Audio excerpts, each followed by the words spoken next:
조용한 종의 자리. 오늘의 이야기는 사위성 근처 한 작은 마을에서 시작되었습니다. 마을 가장자리에 자리한 한 집 마당에 한 남자가 조용히 서 있었습니다. 그의 이름은 아누로드라였습니다. 아누로드라는 오랫동안 장터의 장부를 맡고 마을 회합을 정리하던 제가 수행자였습니다. 장터의 셈이 복잡해지면 사람들은 말하곤 했습니다. 오늘 일은 아누로드라에게 먼저 물어보세.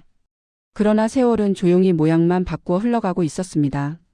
어느 날부터 장터에는 먼 도시에서 배워온 새로운 셈법이 자리 잡기 시작했습니다. 회의가 열릴 때마다 아누로드라의 이름은 예전만큼 자주 불리지 않았습니다. 어느 날 젊은 상인 하나가 공손히 허리를 굽혔습니다. 이제는 저희가 해보겠습니다. 이제는 어르신께서 편히 쉬셔야지요. 집으로 돌아오는 흙길에서 그는 속으로 조용히 중얼거렸습니다. 나는 이제 이 마을에서 없어도 되는 사람이 된 것일까? 다음 날 아침 그는 더 이상 서둘러 장터로 나갈 이유가 없다는 것을 알게 되었습니다. 그는 손에 익은 장부와 붓을 바라보다가 천천히 무릎 위에 내려놓았습니다. 낯선 말들이 오가는 자리에서 자신이 서 있으면 대화의 흐름을 끊을 것만 같았습니다. 그는 어느 모임에도 초대받지 못한 손님이 된 듯한 고독을 마음속 깊은 곳에서 느끼고 있었습니다. 그 무렵 부처님과 여러 수행자들이 이 마을 근처 숲길을 따라 유행하고 계셨습니다. 마을 사람 몇이 부처님께 인사드리러 가며 아누로드라에게도 함께 가자고 권했습니다. 한동안 망설이던 그는 조용히 허리를 숙이고 그 길에 나섰습니다. 숲가의 빈터에는 사람들이 둥글게 앉아 있었고 가운데에는 부처님께서 나무 그늘 아래에 자리하고 계셨습니다. 사람들이 차례로 예를 올린 뒤 각자의 자리에 앉았습니다. 아누로드라는 조금 뒤쪽에 조용히 앉아 손가락으로 흙을 쓰다듬고 있었습니다. 잠시 후 부처님께서 고개를 드시고 사람들을 둘러보셨습니다. 시선이 아누로드라의 얼굴에 머무르더니 부드러운 목소리가 흘러나왔습니다. 아누로드라여, 요즘 그대의 마음에는 어떤 소리가 나고 있느냐? 그는 한동안 대답하지 못하고 있다가 마른 침을 삼키고 조용히 입을 열었습니다. 부처님이시여, 저는 예전에는 마을 사람들 사이에서 할 일이 많았습니다.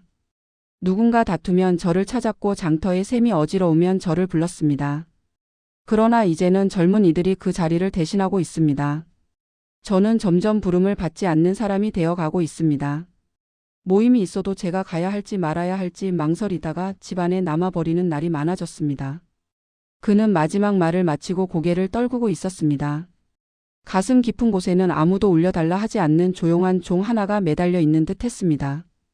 부처님께서는 눈을 살며시 감으셨다가 먼 쪽에 서 있는 작은 종탑을 가리키셨습니다. 아누로드라여, 저 종을 보느냐? 예, 부처님. 그대는 언제 저 종이 가장 크게 울리는지 알고 있느냐? 사람이 다가가 종을 칠 때입니다. 아누로드라의 대답에 부처님께서 잔잔히 미소를 지으셨습니다. 그렇다. 종은 스스로 소리를 내어 자신을 알리려고 서둘지 않는다.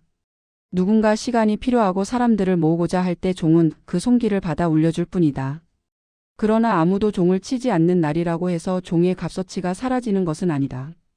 종은 울릴 때만 종이 아니다. 사람의 눈에 보이지 않는 시간에도 종은 하늘과 땅 사이에서 조용히 숨을 고르고 있다. 이렇듯 종의 삶은 소리를 내는 짧은 순간만이 아니라 조용히 매달려 사람들의 시간을 함께 지나가는 긴 순간들까지를 품고 있다. 부처님의 눈길이 다시 아누로드라를 향했습니다. 그대의 삶도 그러하다.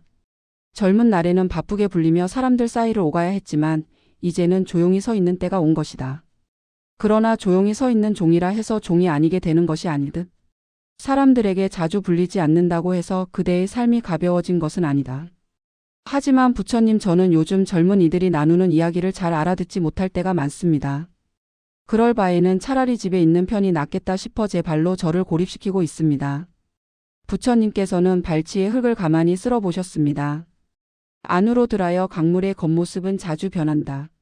어떤 날에는 물살이 새고 또 어떤 날에는 잔잔하다.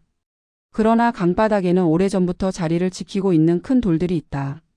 물 위의 잔물결이 새로운 셈법과 새로운 이야기라면 강 아래의 돌들은 오랜 세월을 지나온 경험과 실수와 후회를 통과하며 단단해진 마음과 같다.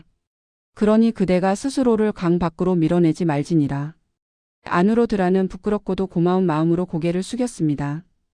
부처님께서는 잠시 그를 바라보시다가 마지막으로 조용히 말씀하셨습니다. 이제 그대가 할 수 있는 일은 앞에 나서서 크게 울리는 종이 되는 것만이 아니다.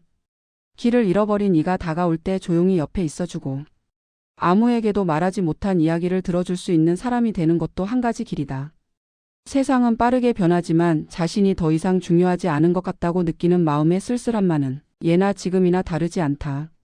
집으로 돌아오는 길에 그는 부처님의 말씀을 되뇌며 자신의 발자국 소리를 한 걸음씩 세어보았습니다. 그날 저녁 집으로 돌아온 안으로 들어가는 마루 안쪽이 아니라 골목이 내려다 보이는 문가에 앉았습니다. 아직은 서툴고 어색했지만 그의 가슴 한편에는 조용한 종 하나가 새로 매달린 듯한 느낌이 들고 있었습니다. 오늘의 이야기는 이제 조용히 가슴 한켠에 내려놓겠습니다. 혹시 당신의 마음에도 나는 이제 어디에도 꼭 필요하지 않은 사람이 된 것 같다는 고독이 머물고 있다면 오늘만큼은 그 마음을 억지로 밀어내지 않으셔도 좋겠습니다. 조용히 숨을 바라보며 지금까지 걸어온 당신의 날들을 한번 부드럽게 어루만져 주시길 바랍니다. 그리고 언젠가 누군가에게 조용한 종소리처럼 다가갈 당신의 마음 또한 오늘 이 밤만큼은 살며시 믿어주시길 바랍니다.